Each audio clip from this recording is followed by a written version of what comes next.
بسم الله الرحمن الرحيم وإذا رآك الذين كفروا إنما يتخذونك إلا هزوا أي مهزوا به يقولون أهذا الذي يذكر آلهتكم أي يعيبها وهم بذكر الرحمن لهم هم تأكيد كافرون به إذ قالوا ما نعرفه. حضور پاک علیہ السلام جب تبلیغ کرنے لگے اور دعوت دینے لگے کفار مکہ اور مشرکین مکہ کو، تو اس وقت ابو جہل وغیرہ نے حضور پاک علیہ السلام کا مذاق اڑانا شروع کیا، اور جب ایک دوسرے جب بیٹھے ہوئے ہوتے اور حضور پاک علیہ السلام کہیں سے تشریف لاتے ہوئے نظر آتے تو ایک دوسرے کے ساتھ ہنسی مذاق ٹھٹا کرتے اور آپ علیہ السلام کا مذاق بناتے. چنانچہ ایسے ہی ایک مرتبہ ابو جہل اور دوسرے لوگ بیٹھے ہوئے تھے، حضور پاک علیہ السلام تشریف لے جانے لگے تو ایک دوسرے کے ساتھ انہوں نے دیکھ کر مذاق اڑاتے ہوئے آپ علیہ السلام کے بارے میں کچھ الفاظ نقل کیے. قرآن پاک نے اس کو نقل کیا. فرماتے ہیں وَإِذَا رَآكَ الَّذِينَ كَفَرُوا، نبی جب دیکھتے ہیں وہ لوگ جنہوں نے کفر کیا.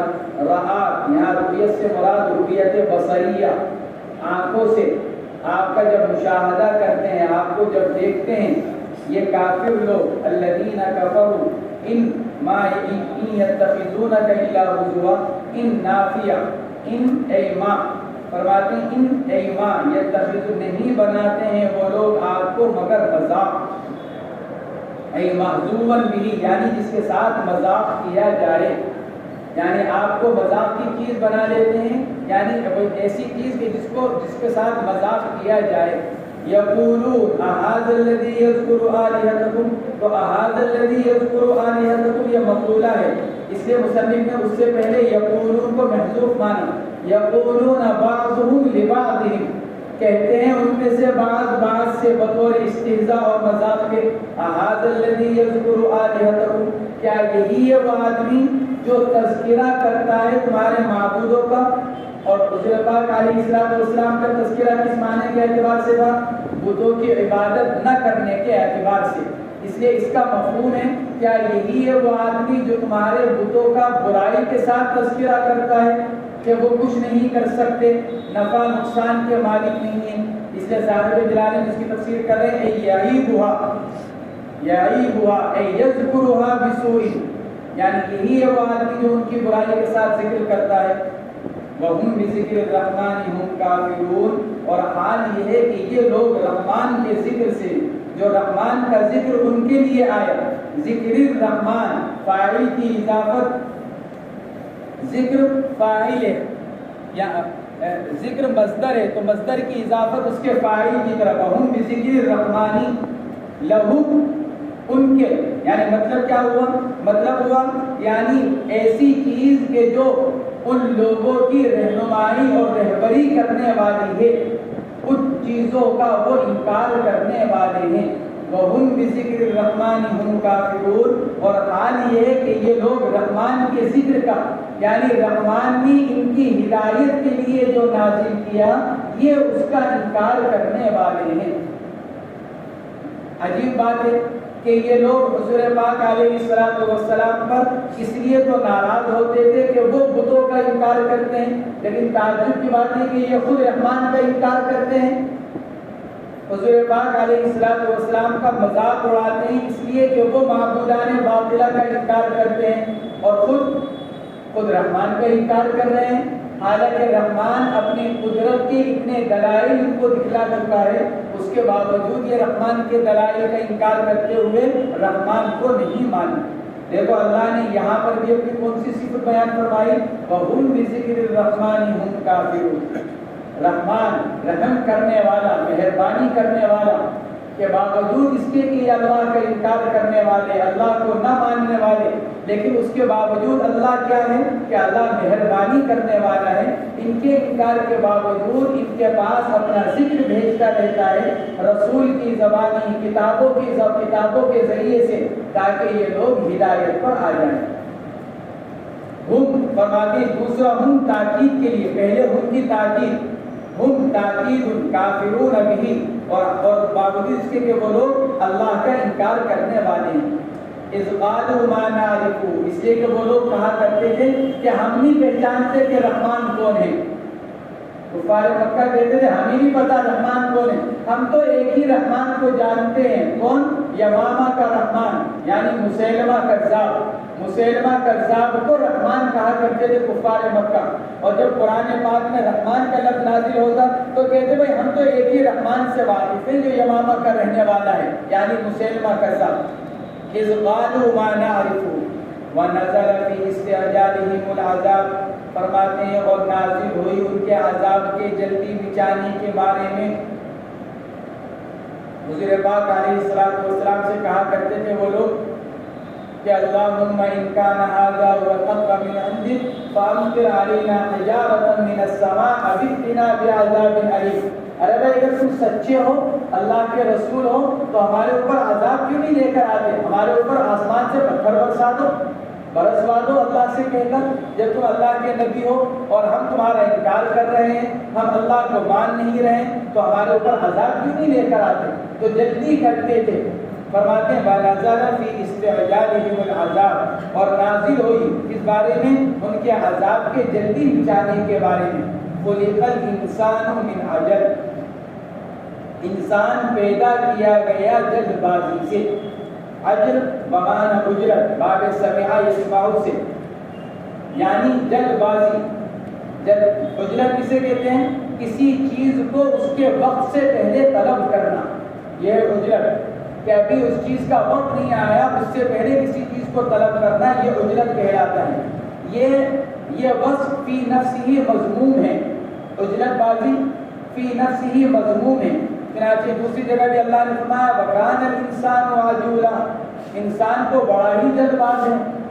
سیدنا حضرت موسیٰ علیہ نبینا علیہ السلام کوہ طور پر تشریف لے گئے اپنی قوم کے ساتھ، اور پھر آگے بڑھ گئے، قوم کے افراد پیچھے رہ گئے، تو اللہ تعالیٰ کی طرف سے حضرت موسیٰ پر جو عذاب ہوا وہ ان کی عجلت کی وجہ سے، تبلیغ چھوڑنے کی وجہ سے نہیں، بلکہ عجلت کی وجہ سے، کہ موسیٰ علیہ السلام اپنی قوم کو چھوڑ کر پہلے وہاں پر پہنچے، کوہ طور پر پہنچنے کی انہوں نے جلد بازی کی، اور اس کی وجہ سے کیا ہوا کہ قوم فتنے کے اندر مبتلا ہو گئی، تو اللہ کی طرف سے وہاں پر بھی عذاب نازل ہوا۔ فرمایا گیا کہ کیوں جلدی کی؟ تو یہ عجلت کا جو وصف ہے یہ فی نفسہ مذموم ہے۔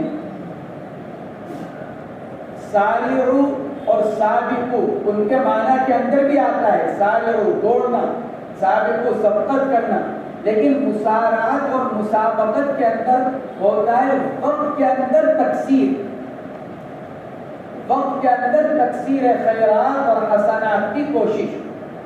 عجلت کہتے ہیں وقت سے پہلے، جیسے ظہر کی نماز کا وقت نہیں آیا اور آپ ظہر کی نماز پڑھنے کی فکر کرنے لگے، پڑھنے لگے، یہ ہے عجلت۔ اور ایک ظہر کی نماز کا وقت داخل ہو جانے کے بعد اب آپ نے مسجد میں جا کر 2 رکعت تحیۃ المسجد پڑھی، پھر 4 رکعت سنت مؤکدہ پڑھی، پھر فرض پڑھے، پھر 2 رکعت سنت مؤکدہ پڑھی، پھر 2 رکعت نفل پڑھی، تو یہ ہوا مسارعت اور مسابقت۔ وقت کے اندر تکثیر خیرات اور حسنات کی کوشش وہ محمود ہے، اس کا حکم ہے، اس کی تاکید ہے۔ اور عجلت کے وقت سے پہلے کسی چیز کو طلب کرنا اور حاصل کرنے کی فکر اور کوشش کرنا یہ مذموم ہے۔ اس لیے فرمایا گیا خلق الانسان من عجل، یہ لوگ اسی لیے کیا کر رہے ہیں کہ وقت سے پہلے عذاب کا مطالبہ کر رہے ہیں۔ اور دوسرا مطلب یہ بیان کیا گیا اس کا کہ انسان کی طبیعت میں اللہ تبارک و تعالیٰ نے جس طرح کچھ دوسری کمزوریاں رکھ رکھی ہیں، اسی طرح ایک کمزوری عجلت کی بھی رکھ رکھی ہے۔ انسان کے اندر اور بہت ساری کمزوریاں اللہ نے رکھی ہیں، انہی میں سے ایک کمزوری عجلت کی بھی ہے۔ اور جو چیز انسان کی طبیعت اور جبلت میں داخل ہو جائے کہ انسان کی طبیعت بن جائے، تو عرف کے اندر جو چیز انسانی طبیعت بن جائے اور انسان اسی سے پہچانا جائے، تو عرف کے اندر وہ شخص اسی چیز سے کہا جاتا ہے کہ بھئی یہ شخص تو بس اسی سے پیدا کیا گیا۔ جیسے کسی آدمی کو بہت زیادہ غصہ آتا ہو تو کیا کہتے ہیں؟ بھائی ایسا لگتا ہے جیسے آدمی غصے سے ہی پیدا کیا گیا۔ عورتوں کے ٹیڑھے پن کو بیان کرنے کے لیے حدیث پاک میں کیا فرمایا گیا؟ بھائی عورت تو ٹیڑھی پسلی سے پیدا کی گئی، حالانکہ عورت ٹیڑھی پسلی سے تھوڑی پیدا کی گئی، عورت تو بند کی طرح پیدا کی گئی، نطفے سے، منی کے قطرے سے، ماں کے پیٹ سے نکل کر آئی۔ لیکن حدیث پاک میں کیا فرمایا گیا کہ کیسے بنائی گئی؟ پسلی سے۔ کیا بتلانے کے لیے؟ اس کے کجی کو بتلانے کے لیے کہ بھئی جیسی ہے ویسے ہی اس کے ساتھ رہ کر، زندگی گزار کر، اس کے ساتھ نباہ کرتے ہوئے چلو، ورنہ پسلی کی طرح معاملہ ہو جائے گا کہ اگر اس کو سیدھا کرنا چاہو گے تو پسلی سیدھی نہیں ہوگی بلکہ ٹوٹ جائے گی۔ پسلی ہوتی ہے نا یوں رکھی ہوئی، اب اگر اس کو آدمی یوں سیدھا کرنا چاہے تو وہ ٹوٹ جائے گی۔ تو حدیث پاک میں عورت کو اس کے ساتھ تشبیہ دی گئی کہ عورت نازک چیز ہے، لہٰذا اس کے ساتھ اس کے مزاج کی رعایت کرتے ہوئے چلو، اگر اس کے مزاج میں کچھ ٹیڑھا پن ہے تو اس کو برداشت کرو۔ تو اسی طرح قرآن پاک میں کہا گیا خلق الانسان من عجل، کہ عجلت انسان کی طبیعت میں ایسے طور پر رکھ دی گئی بس گویا کہ انسان عجلت سے ہی پیدا کیا گیا۔ یہ عرف کے اعتبار سے اس کو اس طرح کہا جاتا ہے۔ اسی کی طرف مصنف علیہ الرحمہ نے اشارہ کیا اے انہ لکثرت عجلہ فی احوالہ کانہ خلق منہ، یعنی اس کے اپنے احوال میں اکثر عجلت کرنے کی وجہ سے گویا کہ انسان کو عجلت سے ہی پیدا کر دیا گیا کانہ خلق منہ، گویا کہ انسان کو عجلت سے ہی پیدا کیا گیا۔ تو یہاں پر عبارت کے اندر قلب ہے، ورنہ اصل تو ہے خلق العجل من الانسان۔ قرآن تو کہہ رہا ہے خلق الانسان من عجل، کس وجہ سے؟ اس کی طبیعت بن جانے کی وجہ سے، ورنہ اصل عبارت کیا ہے؟ خلق العجل من الانسان، انسان سے کیا پیدا کی گئی؟ کہ انسان سے عجلت کو پیدا کیا گیا، کیونکہ عجلت انسانی طبیعت ہے، تو اس کا نکلنا پیدا ہونا کہاں سے ہوگا؟ انسان سے ہوگا۔ اس کو بدل کر فرمایا گیا خلق الانسان من عجل سأریکم آیاتی مواعیدی بالعذاب فلا تستعجلون، عن قریب دکھلاؤں گا میں تم لوگوں کو اپنی نشانیاں، اپنی آیات، اے مواعیدی بالعذاب، یعنی اپنے عذاب کے وعدے، جو ہم عذاب کے وعدے کر رہے ہیں ہم عن قریب ان کو دکھلائیں گے، دنیا کے اندر بھی اور آخرت بھی، مختلف مواقع پر ہم اس کے مناظر دکھلائیں گے تم کو۔ سأریکم آیاتی، یعنی وہ معجزات اور حالات جو حضور پاک علیہ الصلوۃ کی حقانیت اور صدق پر دلالت کرنے والے اور نہ ماننے والوں کو تنبیہ کرنے والے۔ فلا تستعجلون فیہ، لہذا تم جلدی نہ کرو اس میں، ہم تو خود دکھلائیں گے وقت آنے پر، موقع آنے پر۔ فلا تستعجلون فیہ، لہذا تم اس کے اندر جلدی نہ کرو۔ فَأَرَاهُمُ الْقَتْلَ بِبَدْرٍ، چنانچہ اللہ نے ایک منظر کب دکھلایا؟ یہ بدر کے موقع پر، جہاں بالکل تعداد کے اعتبار سے بھی کم، سامان کے اعتبار سے بھی کم، قوت اور شان و شوکت کے اعتبار سے بھی کم، لیکن اس کے باوجود اللہ نے اپنی قدرت کی نشانی کو دکھلایا۔ وَيَقُولُونَ مَتَىٰ هَٰذَا الْوَعْدُ إِن كُنتُمْ صَادِقِينَ، اور کہتے ہیں یہ لوگ، کس سے کہتے ہیں؟ نبی سے کہتے ہیں، ماننے والوں سے، ایمان والوں سے کہتے ہیں۔ وَيَقُولُونَ، اور کس طرح کہتے ہیں؟ بطور استہزاء کے، بطور استعجال کے، جلدی کرنے کے لیے، مذاق اڑاتے ہوئے۔ مَتَىٰ هَٰذَا الْوَعْدُ، کب ہوگا یہ قیامت کا وعدہ پورا؟ مَتَىٰ هَٰذَا الْوَعْدُ بِالْقِيَامَةِ، یا بالوعد، جو تمہارا وعدہ ہے عذاب کے آنے کا یا قیامت کے آنے کا، حساب کا، یہ کب ہوگا؟ ان کنتم صادقین فیہ، اگر تم اس میں سچے ہو تو ذرا بتلاؤ کہ کب ہوگا یہ وعدہ پورا قیامت کا۔ قال تعالی لو يعلم الذين كفروا حين لا يكفون عن وجوههم النار ولا عن ظهورهم ولا هم يبصرون، اللہ تبارک و تعالی اس کے جواب میں ارشاد فرماتے ہیں لو يعلم الذين، لو تمنی کے لیے، کاش کے جان لیتے وہ لوگ جنہوں نے انکار کیا۔ اس کا جواب محذوف ہے، لو کا جواب محذوف، لو يعلم الذين كفروا، کاش کے جان لیتے وہ لوگ جنہوں نے انکار کیا، پھر کیا نہ کرتے؟ جلدی نہ کرتے، جلدی نہ کرتے۔ کب جانیں گے؟ حين يكفون، حين مفعول فی، يعلم کا، جس وقت میں نہیں دور کر سکیں گے وہ اپنے چہروں سے اور نہ اپنی پیٹھوں سے آگ کو. ام وجوہہم النار ولا عن ظہورہم، ان دونوں اعضاء کی تخصیص نہیں بلکہ مقصود احاطے کو بیان کرنا ہے کہ اس وقت جب کہ آگ ان کو چاروں طرف سے گھیرے ہوئے ہوگی، آگے سے بھی کیونکہ چہرہ آگے اور پیٹھ پیچھے، گویا کہ آگے پیچھے سے جب آگ ان کو گھیر لے گی. وَلَا هُمْ يُنصَرُونَ، اور نہ وہ لوگ اس سے روکے جائیں گے، نہ ان کی مدد کی جائے گی، یعنی ان کو عذاب سے روکا جائے گا، عذاب ان سے دور کیا جائے گا. يَمْنَعُونَ مِنْهَا وَلَا هُمْ يُنصَرُونَ يُمْنَعُونَ مِنْهَا فِي يَوْمِ الْقِيَامَةِ، نہ وہ لوگ روکے جائیں گے عذاب سے قیامت کے دن میں. وَجَوَابُ لَوْ مَا قَالُوا ذَلِكَ، فرماتے کہ لو کا جواب کیا ہے کہ ما قالوا ذلك، کاش کہ وہ ان لوگوں نے اس بات کو نہ کہا ہوتا. کس کو؟ متى هذا الوعد ان كنتم صادقين، یعنی گویا کہ انہوں نے عجلت اور جلد بازی نہ کی ہوتی عذاب کے متعلق. بل تأتيهم القيامة بغتة فتبهتهم تحيرهم فلا يستطيعون ردها ولا هم ينظرون يمهلون لتوبة أو معذرة، بل انتقال کے لیے ایک حالت سے دوسرے حالت کی طرف منتقل ہونے کے لیے، بلکہ یہ لوگ جس چیز کا مطالبہ کر رہے ہیں یہ آئے گا ان کے اوپر اچانک. تأتیہم اے القیامہ، یا پھر اب النار، یا پھر اب النار، یا پھر اب الوعدہ. ویقولون متى هذا الوعد، وہ وعدہ اچانک آئے گا ان کے اوپر، یا قیامت اچانک آئے گی. اور قیامت کے اچانک آنے سے مراد ہر آدمی کی اپنی موت کہ اچانک آئے گی ان کے اوپر، ہر ایک کے اوپر.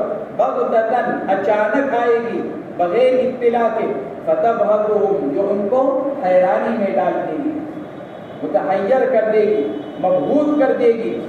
فلا یستطیعون ردها، نہیں طاقت رکھیں گے اس کو دفع کرنے کی. ولا هم ينظرون، اور نہ ان لوگوں کو مہلت دی جائے گی توبہ کرنے کی یا معذرت کرنے کی. کہ کیوں کہ ہم نے تم کو اتنی لمبی زندگی دی اور تم کو سمجھانے کے لیے رسول کو بھیجا، تمہاری ہدایت کے لیے کتاب کو نازل کیا، پھر بھی تم نہیں مانے تو اب مزید مہلت توبہ کے لیے نہیں دی جائے گی. وَلَقَدِ اسْتُهْزِئَ بِرُسُلٍ مِّن قَبْلِكَ، جب وہ لوگ حضور پاک علیہ السلام کے ساتھ مذاق اڑاتے تھے اور آپ کو مذاق کا نشانہ بناتے تھے، تو آپ علیہ السلام کو غم ہوتا تھا ان کے مذاق کی وجہ سے اور ان کے انکار اور نہ ماننے کی وجہ سے. تو اللہ تعالیٰ کی طرف سے آپ کو تسلی دی گئی. وَلَقَدِ اسْتُهْزِئَ بِرُسُلٍ مِّن قَبْلِكَ، نبی آپ سے پہلے جو رسول گزرے ہیں ان کے ساتھ بھی مذاق کیا گیا. یہ کوئی صرف آپ ہی کے ساتھ معاملہ نہیں نہ ماننے والوں کا، بلکہ آپ سے پہلے جتنی قومیں گزری ہیں، ہم نے جب ان کے اندر رسول کو بھیجا تو رسول کو نشانہ بنایا گیا، ان کا مذاق بنایا گیا، ان کا مذاق اڑایا گیا. فیہ تسلیۃ للنبی صلی اللہ علیہ وسلم، فرماتے ہیں اس میں حضور پاک علیہ السلام کو تسلی دی گئی ہے کہ ان لوگوں کے ساتھ بھی یہی معاملہ ہوا جو آپ سے پہلے آپ کے بھائی گزرے ہیں. فحاق نزل بالذین سخروا منهم ما كانوا به یستهزئون، بس اترا حاق یحیق اترنا، اتر آیا ان لوگوں پر جو ان میں سے مذاق کرتے تھے وہ عذاب ما كانوا به یستهزئون، جس کے ذریعے سے وہ لوگ مذاق کیا کرتے تھے. مذاق کرنے والوں پر وہ عذاب اتر آیا جس کو وہ مذاق بناتے تھے. وہو العذاب، مذاق کس کا بناتے تھے؟ کس چیز کو لے کر؟ کیا عذاب. کہتے تھے کہ عذاب کیوں نہیں آتا، عذاب آئے ہمارے اوپر، ہم نہیں مانتے، تم اللہ کے رسول ہو تو عذاب لے کر آؤ، یہ رسولوں سے کہا کرتے تھے. تو پھر اللہ کا عذاب ان کے اوپر آیا. فَكَذَا يَحِيقُ بِمَنِ اسْتَهْزَأَ بِكَ، فرماتے ہیں اسی طرح عذاب گرے گا اس آدمی پر بھی جو آپ کے ساتھ مذاق کرتا ہے، جو آپ کا ٹھٹا اڑاتا ہے، آپ کا مذاق بناتا ہے، آپ کی ہنسی اڑاتا ہے، اس کے اوپر بھی عذاب گرے گا. قُلْ لَهُم مَّن يَكْلَؤُكُمْ يَحْفَظُكُم بِاللَّيْلِ وَالنَّهَارِ مِنَ الرَّحْمَٰنِ مِنْ عَذَابِهِ إِن نَّزَلَ بِكُمْ.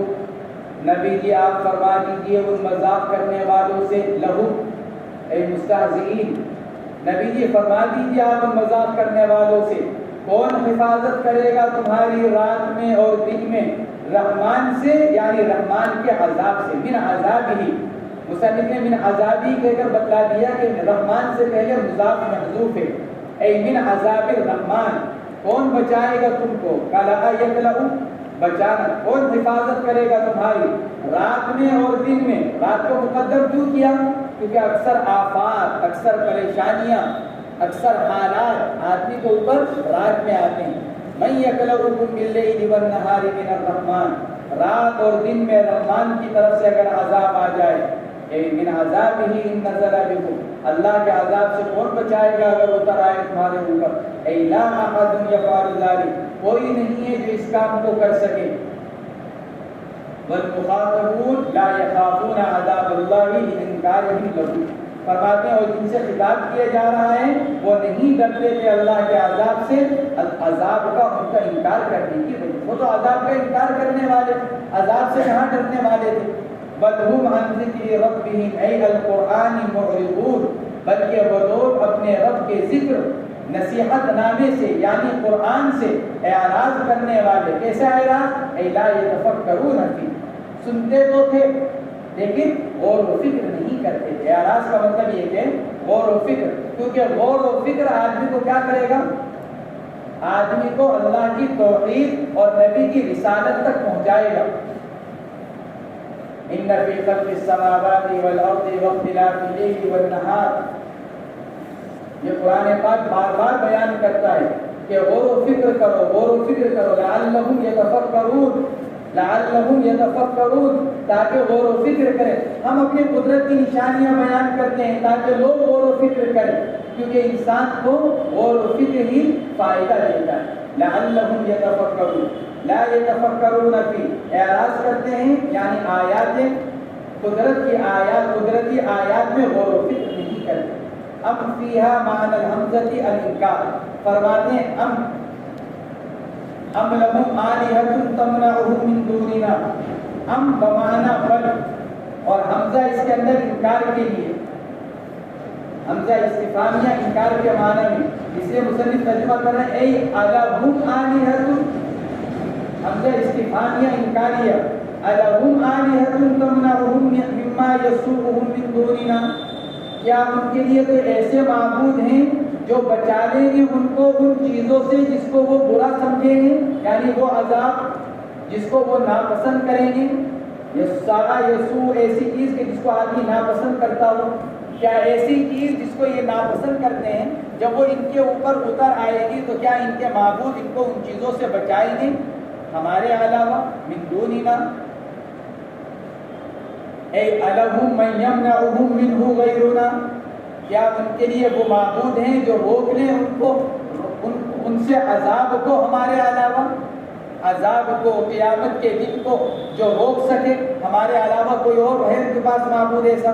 لا، چونکہ حمزہ استفہامیہ انکاریہ، اس لیے مصنف فرماتے ہیں لا، یعنی نہیں ہے ایسا کوئی معبود، لا یستطیعون ای الالہہ نصر انفسہم فلا ینصرونہم، نہیں طاقت رکھتے ہیں وہ معبود تو خود اپنی مدد کرنے کی، وہ تو خود اپنی مدد نہیں کر سکتے، چنانچہ کوئی ان کو آ کر اٹھا کر لے جائے تو روک نہیں سکتے۔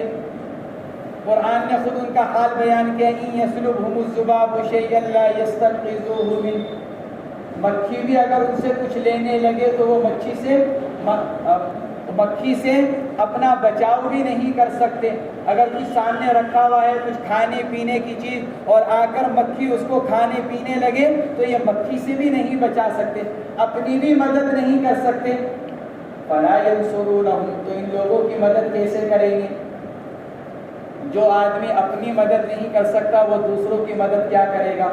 ولا هم ای الکفار منا من عذابنا یسحبون یجارون، اور نہ ماننے والے ہمارے عذاب سے مدد کیے جائیں گے، بچائے جائیں گے، یسحبون ساتھ دیے جائیں گے یعنی بچائے جائیں گے، نہ وہ مدد کر سکیں گے ان کے معبودان باطلہ اور نہ ان لوگوں کی مدد کی جائے گی، ان کو بچایا جائے گا، یجارون، نہ یہ لوگ بچائے جائیں گے۔ یقال صحبک اللہ ای حفظک و اجارک، فرماتے ہیں کہ اسی معنی میں مقولہ مشہور ہے، صحیبک اللہ، اللہ تیرے ساتھ ہو، یعنی اللہ تیری حفاظت کرے اور اللہ تجھ کو بچائے۔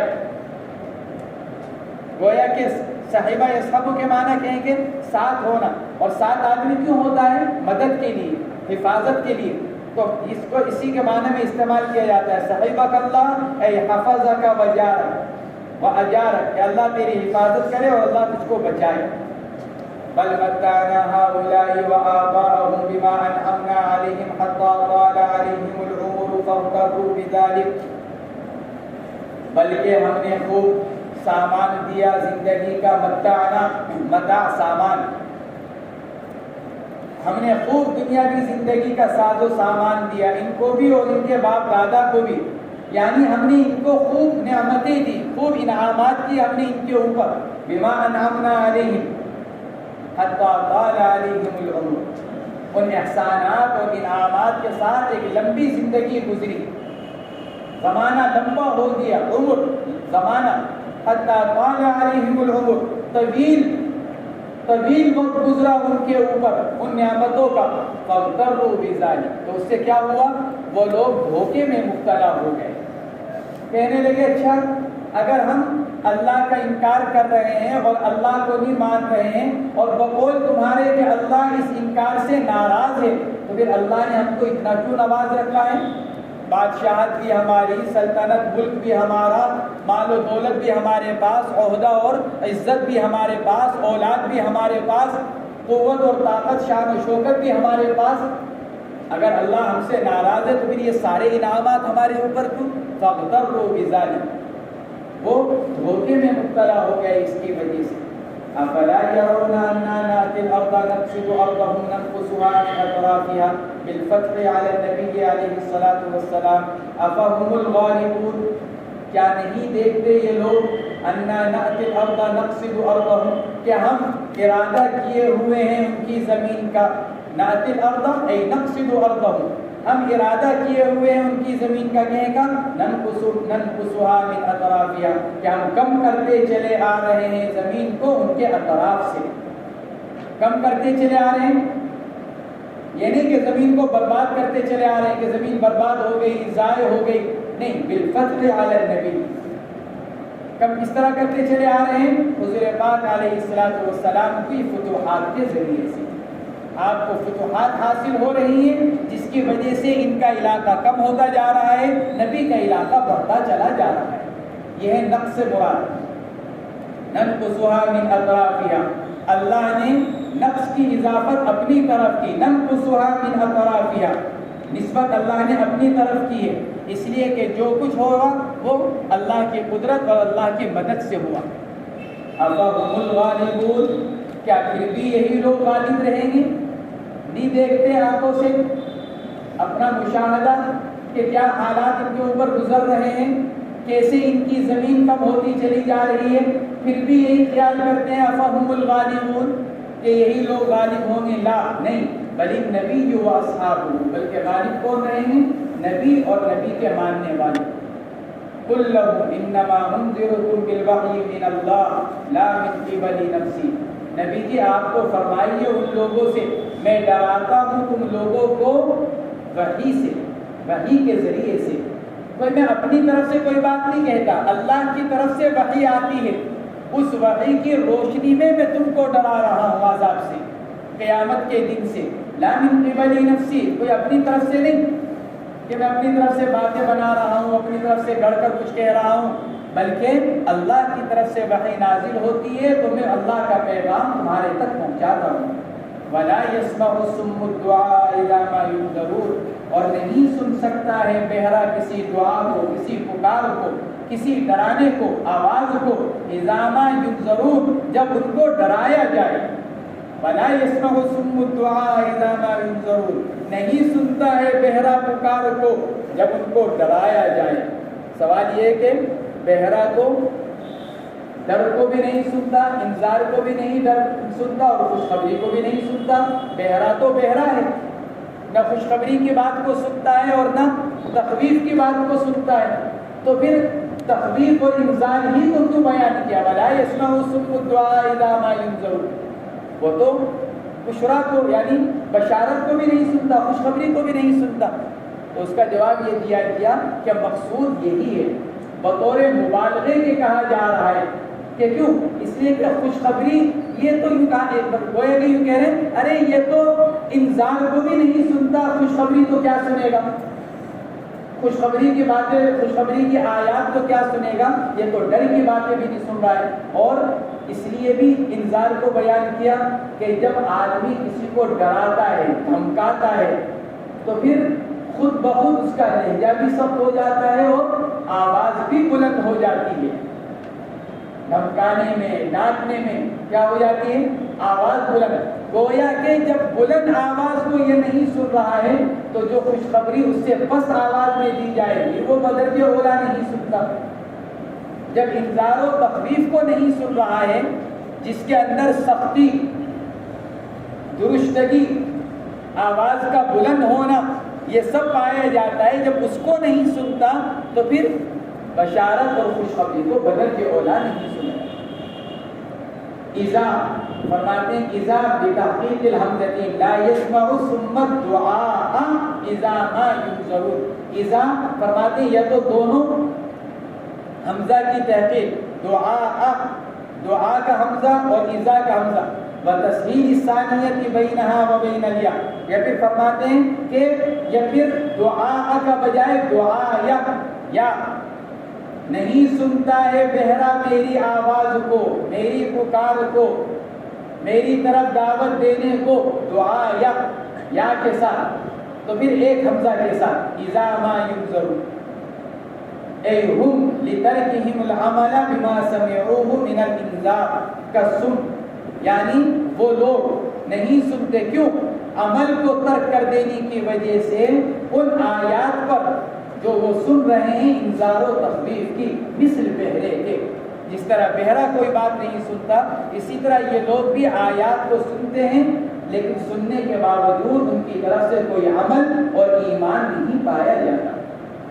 وَلَئِن مَسَّتْهُمْ نَفْحَةٌ بَقْعَةٌ خَفِيفَةٌ مِنْ عَذَابِ رَبِّكَ، اور اگر چھو جائے ان کو ہلکا سا جھونکا، نفحۃ ای بقعۃ خفیفۃ، اور اگر چھو جائے ان کو ہلکا سا جھونکا آپ کے رب کے عذاب کا، مبالغے کے طور پر نفحہ ہلکا سا بالکل، اور وہ بھی جا کر ہلکا سا عذاب بھی جا کر لگے نہیں، بلکہ جس طرح ہوا لگتی ہوئی گزر جاتی ہے، اسی طرح اگر ان کو اگر چھو بھی جائے ہلکا سا عذاب، لَيَقُولُنَّ يَا وَيْلَنَا إِنَّا كُنَّا ظَالِمِينَ، فوراً تسلیم کرنے لگیں گے اپنے کفر و شرک کے جرم کو، کہیں گے یا ویلنا، یا تنبیہ کے لیے، یا ویلنا ہائے ہماری کم بختی، انا کنا ظالمین بالاشراک و تکذیب محمد صلی اللہ علیہ وسلم، کہیں گے، اقرار کریں گے، یعنی اقراری مجرم بن جائیں گے کہ ہم ہی ظلم کرنے والے تھے، کیونکہ شرک سب سے بڑا ظلم، ان الشرک لظلم عظیم، اس لیے ظالمین ای بالاشراک، ہم ہی ظلم کرنے والے تھے اللہ کے ساتھ شریک ٹھہرا کر اور محمد صلی اللہ علیہ وسلم کی تکذیب کر کر۔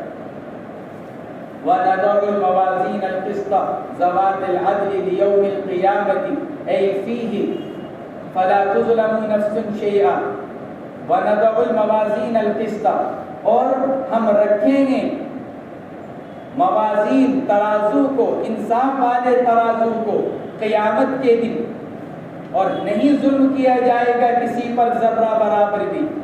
وَنَضَعُ الْمَوَازِينَ الْقِسْطَ، اور ہم ترازو قائم کریں گے، کب قائم کریں گے؟ لِيَوْمِ الْقِيَامَةِ اے فی یوم القیامہ، مصنف فرما رہے ہیں لیوم القیامہ اے فیہ، یعنی لیوم القیامہ میں لام فی کے معنی میں، امام نووی وغیرہ نے اسی کو راجح قرار دیا کہ لام بمعنی فی، دوسرا قول یہ ہے کہ لام وقت کے لیے، لیوم القیامہ اے لوقت یوم القیامہ، لام وقتیہ، اور بعض علماء فرماتے ہیں کہ لام تعلیلیہ اے لحساب یوم القیامہ، تینوں قول ہیں لام کے بارے میں، لام بمعنی فی، لام تعلیلیہ، لام وقتیہ، لام تعلیلیہ ہو تو معنی ہوں گے لحساب یوم القیامہ، لام وقتیہ ہو تو معنی ہوں گے لوقت یوم القیامہ۔ تو وَنَضَعُ الْمَوَازِينَ الْقِسْطَ، قسط بمعنی انصاف، سوال یہاں پر پیدا ہوتا ہے کہ موازین جمع ہے، قسط مفرد ہے، تو اس کا جواب ایک تو یہ دیا گیا کہ قسط مصدر ہے، اور مصدر تثنیہ اور جمع دونوں معنی میں استعمال کیا جاتا ہے۔ مصنف دوسرا جواب دے رہے ہیں کہ قسط سے پہلے مضاف محذوف ہے، وَنَضَعُ الْمَوَازِينَ الْقِسْطَ أَيْ ذَوَاتِ الْعَدْلِ، قسط سے پہلے مضاف محذوف ہے۔ تو قرآن کہتا ہے کہ ہم قیامت کے دن ترازو قائم کریں گے اعمال کو تولنے کے لیے۔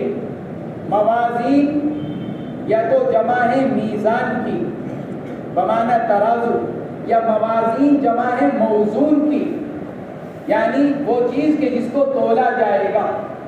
موازین یا تو جمع موزون کی، جن چیزوں کو تولا جائے گا، یا موازین جمع میزان کی بمعنی ترازو۔ پھر یہاں پر سوال یہ پیدا ہوتا ہے کہ ترازو ایک ہو گئی یا متعدد؟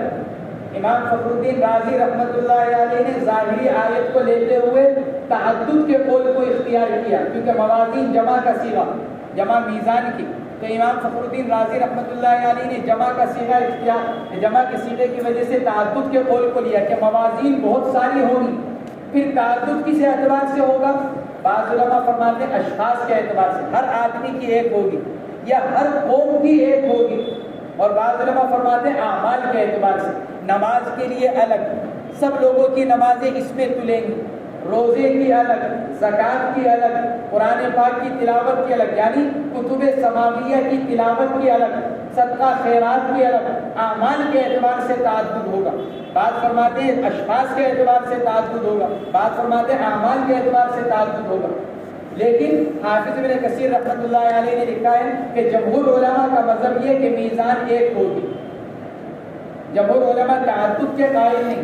امام فخر الدین رازی نے تعدد کے قول کو اختیار کیا کہ موازین کے ہی ہوں گی، لیکن حافظ ابن کثیر رحمۃ اللہ علیہ فرماتے ہیں کہ نہیں، میزان ایک ہوگی، تعدد کے قائل نہیں، اور اسی کو انہوں نے جمہور علماء کا قول بیان کیا کہ جمہور علماء کا قول یہی ہے۔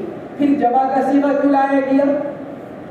وَنَضَعُ الْمِيزَانَ کہا جاتا، تو اس کا جواب یہ دیا گیا کہ چونکہ وہ میزان بہت بڑی ہوگی جو بہت سے موازین کا کام کرے گی، میزان چونکہ بہت بڑی ہوگی جو بہت سی موازین کا کام کرے گی، اس لیے اس کو جمع کے صیغے سے بیان کیا گیا۔ اس لیے کہ جو چیز بڑی ہوتی ہے اس کو جمع کے صیغے سے بیان کیا جاتا ہے۔ چنانچہ حدیث پاک کے اندر ہے، حضرت سلمان فارسی رضی اللہ تعالیٰ عنہ سے روایت نقل کی گئی، حضور پاک علیہ السلام نے ارشاد فرمایا کہ وہ میزان اتنی بڑی ہوگی کہ آسمان و زمین اس کے اندر سما جائیں گے، میزان اتنی بڑی کہ آسمان و زمین اس کے اندر آ جائیں گے۔ تو اس کی عظمت، اس کی بڑائی کی بنا پر اس کو جمع کے صیغے سے بیان کیا گیا۔ تولے کیا چیز جائے گی؟ وَنَضَعُ الْمَوَازِينَ لِيَوْمِ الْقِيَامَةِ، ہم میزان کو قائم کریں گے قیامت کے دن، تو کیا چیز تلے گی؟ 3 قول ہیں۔ نمبر 1، اعمال تولے جائیں گے، عمل تولا جائے گا۔ سوال یہ پیدا ہوتا ہے کہ عمل تو جسم نہیں رکھتا، تو پھر اس کو کیسے تولا جائے گا؟ تو اس کا جواب یہ کہ عبداللہ ابن عباس رضی اللہ تعالیٰ عنہ فرماتے ہیں الاعمال تتجسد، قیامت کے دن کیا ہو جائے گا؟ عمل کو جسم دیا جائے گا، عمل کو جسم دیا جائے گا۔ دوسرا جواب یہ دیا گیا کہ پہلے زمانے میں تو یہ اعتراض کیا جا سکتا تھا کہ عمل کا جسم نہیں ہے، پھر کیسے اس کو تول میں لایا جا سکتا ہے، لیکن موجودہ زمانے میں یہ اعتراض نہیں رہا۔ بہت سی وہ چیزیں کہ جو جسم والی نہیں ہیں، ہواؤں کا اندازہ کیا جاتا ہے، بخار کو ناپا جاتا ہے، بخار کا جسم نہیں ہے لیکن تھرمامیٹر بنایا گیا کہیں کے لیے؟ بخار ناپنے کے لیے۔ زلزلے کو ناپا جاتا ہے حالانکہ زلزلے کا جسم نہیں ہے۔ تو سائنس ترقی کر رہی ہے، جب سائنس یعنی انسانی دماغ جب ان چیزوں کو تول سکتا ہے، ناپ سکتا ہے، تو پھر اللہ تبارک و تعالیٰ اعمال کو کیوں نہیں تول سکتے؟ اس لیے اعمال کو ہی تولا جائے گا، ایک قول یہ، اور اسی کو جمہور علماء کا قول قرار دیا گیا۔ دوسرا قول یہ ہے کہ صحائف اعمال کو تولا جائے گا، اعمال نامے تولے جائے گی، رجسٹر وہ تولے جائے گی. یہ دوسرا قول ہے کہ اعمال ناموں کو تولا جائے گا. اور تیسرا قول یہ ہے کہ اصحاب اعمال کو تولا جائے گا، خود انسان کو تولا جائے گا. اور انسان کا وزن کس اعتبار سے ہوگا؟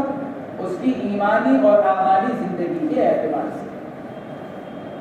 چنانچہ کافر کے بارے میں حدیث پاک کے اندر فرمایا گیا کہ ایک بھاری بدن والا قیامت کے دن آئے گا، لیکن لا یزن عند اللہ جناح بعوضۃ، اللہ کے نزدیک اس کا وزن مچھر کے برابر بھی نہیں ہوگا.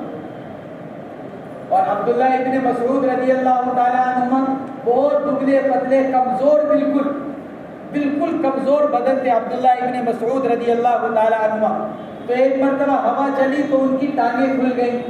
تو جو صحابہ موجود تھے وہ ان کی پتلی پتلی ٹانگوں کو دیکھ کر ہنسنے لگے، جیسے مذاق ویسے بناتے ہیں کرتے ہیں اپنے ساتھیوں کا. تو ساتھی ہنسنے لگے ان کو دیکھ کر. تو حضور پاک علیہ الصلوۃ والسلام نے صحابہ کرام کو تنبیہ کرتے ہوئے ارشاد فرمایا لَرِجْلُ عَبْدِ اللَّهِ بْنِ مَسْعُودٍ أَسْفَلُ فِي الْمِيزَانِ مِنْ جَبَلِ أُحُدٍ. یا آپ ارشاد فرمایا کہ عبداللہ ابن مسعود کی یہ پنڈلی میزان ترازو کے اندر بہت پہاڑ سے زیادہ بھاری نکلے گی. کیا اس کو دیکھ کر ہنس رہے ہو، اس کا مذاق بنا رہے ہو؟ اور وزن کس وجہ سے؟ اعمال کی وجہ سے، اعمالی زندگی کی وجہ سے. تو وَنَضَعُ الْمَوَازِينَ الْقِسْطَ، یہ تو ساری تحقیقات ہیں. یہ تو سب کیا ہے؟ تحقیقات ہیں کہ ایک میزان ہوگی کہ متعدد ہوگی، کہ کیسے ہوگی، کیا ہوگا، کیا تلے گا، کیا نہیں تلے گا. بس ہمیں تو اس بات کا خیال کرنا چاہیے کہ قرآن جو کہہ رہا ہے کہ عمل تلیں گے، کیا ہوگا؟ کہ عمل تلیں گے، اعمال کو تولا جائے گا، ہر عمل کی پوچھ کی جائے گی. لہذا ہم کیا کریں؟ اپنی عملی زندگی گزاریں. ہم تو عملی زندگی پر آئیں. جب قرآن کہہ رہا ہے کہ عمل کا حساب لیا جائے گا، وَكَفَى بِنَا حَاسِبِينَ، ہم کافی ہیں حساب کے لیے، ہمیں کسی اور کی ضرورت نہیں، ہم کافی ہیں. تو جب اللہ کے یہاں جا کر حساب دینا ہے تو عملی زندگی گزاریں اور زیادہ سے زیادہ کوشش کریں اعمال صالحہ کا اہتمام کرنے کا. نمازوں کا اہتمام، نمازوں کے اندر فرائض کا اہتمام باجماعت مسجد میں، اور سنن مؤکدہ نوافل، قرآن پاک کی تلاوت. ہم قرآن پاک کی تلاوت سے کوسوں دور. یہ کافی سمجھتے ہیں کہ ہم تو پڑھ رہے ہیں بھائی، قرآن تفسیر پڑھ رہے ہیں، حدیث پڑھ رہے ہیں، فقہ پڑھ رہے ہیں، تو بس پڑھنا کافی ہے. تو قرآن پاک کی تلاوت نہیں کرتا طالب علم. اکثر 90% طلبہ قرآن پاک کی تلاوت نہیں کرتے، اپنی تعلیم کو کافی سمجھتے ہیں. امام شافعی رحمہ اللہ سے معلوم کیا گیا کہ نماز کے بعد سب سے افضل عمل کیا ہے؟ فرمایا قرآن پاک کی تلاوت. نمازوں کے بعد سب سے افضل عمل قرآن پاک کی تلاوت. حضرت امام شافعی رحمہ اللہ فرماتے ہیں طلبنا ضیاء القبور فوجدناہ فی تلاوت القرآن. ہم نے تمام اعمال میں غور کیا کہ کون سے عمل میں قبر میں جا کر روشنی ہوگی. طلبنا ضیاء القبور، امام شافعی فرماتے ہیں میں نے غور کیا کون سا عمل ایسا ہے کہ جس سے روشنی ہوگی قبر میں جا کر. فوجدناہ فی قراءۃ القرآن، کس میں پائی؟ قرآن پاک کی تلاوت میں. کہ جو قرآن پاک کی تلاوت کرنے والا ہوگا اس کی وجہ سے قرآن پاک کی تلاوت قبر میں جا کر کیا کرے گی؟ روشنی. ورنہ قبر میں اندھیرا. ہم روزانہ لوگوں کو دفن کرتے ہیں، کیا حال ہوتا ہوگا اندر؟ تنہا لٹا کر آ رہے ہیں کہ بس اتنی جگہ ہے کہ کروٹ سے لٹایا ہے سیدھا ہو جائے، اتنی جگہ ہے. اندھیرا، 2 فٹ کی جگہ، اس کے اوپر تختہ رکھا ہوا. کیا حال اندر ہوگا؟ کہ عمل کے اعتبار سے. اس لیے قرآن پاک کی تلاوت کا اہتمام. بہت سے لوگ ہیں جو قرآن پاک کی تلاوت کا اہتمام کرتے ہیں، قرآن پاک پڑھتے ہیں. اور ہمارے حضرت جی کے خادم تھے حضرت سلیمان جھانگی، محمد بن سلیمان جھانگی، انتقال ہوا ان کا، اور انتقال بھی ان کا بہت اچھا ہوا. ان کا معمول رہا 10 سال روزانہ ایک قرآن پاک پڑھنے کا. حالانکہ خدمت بھی کرتے تھے، مشورے میں طے ہو جائے تو مرکز میں بیان بھی کرتے تھے، کوئی اور تقاضا ان کے ذمہ آ جائے تو اس کو بھی پورا کرتے تھے، اور خدمت بھی کرتے تھے 24 گھنٹے حضرت جی. اس کے باوجود صبح فجر کی نماز سے لے کر عشاء کی نماز تک میں پورا ایک قرآن پاک پڑھا کرتے تھے. مغرب کی اذان ہوتی تھی اور ان کا قرآن پاک پورا ہوتا تھا، پورا قرآن پڑھتے تھے روزانہ. تو انتقال بھی کیسے ہوا؟ عمرے پر گئے ہوئے تھے، عمرہ کیا، اس سے فارغ ہو کر مدینہ منورہ گئے، مدینہ منورہ قیام کیا، پھر مدینہ منورہ کے قیام کے بعد واپسی ہندوستان تھی تو وہاں سے مکہ مکرمہ گئے عمرے کا احرام باندھ کر. مکہ مکرمہ میں داخل ہونے سے پہلے انتقال ہو گیا. احرام کی حالت میں مدینہ منورہ سے مکہ مکرمہ جاتے ہوئے مسجد حرام میں نماز جنازہ ہوئی اور محلہ قبرستان میں تدفین. کیونکہ جب آدمی اعمال صالحہ کے ساتھ زندگی گزارتا ہے تو پھر اللہ تبارک و تعالیٰ موت بھی ایسے ہی دیتے ہیں. اور پھر حدیث پاک میں فرمایا گیا کہ جیسے مرو گے ویسے اٹھائے جاؤ.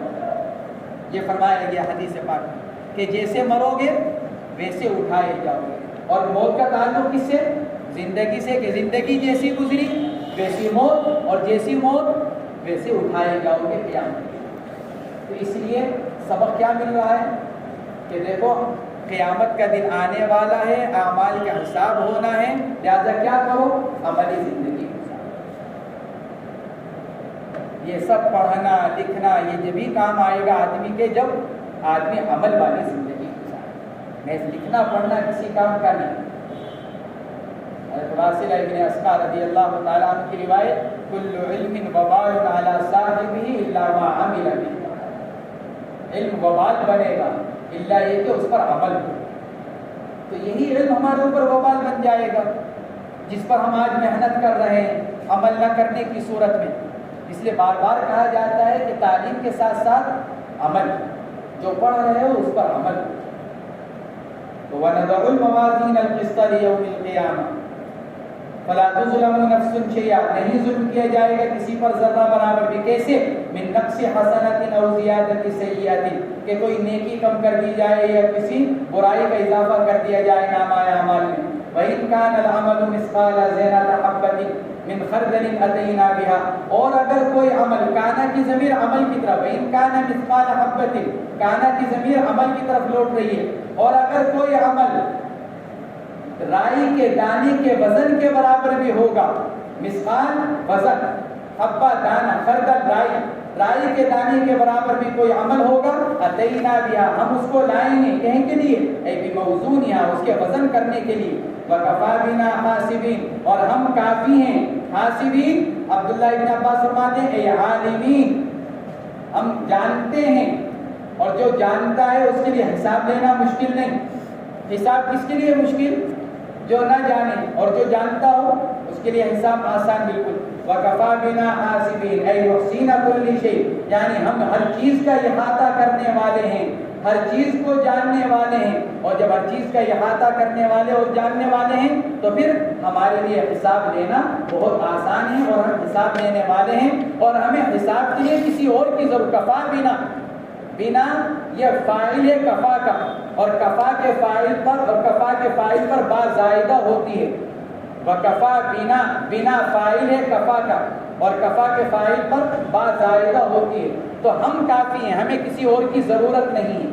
تو اس لیے ہمیں اپنی عملی زندگی گزارنی چاہیے.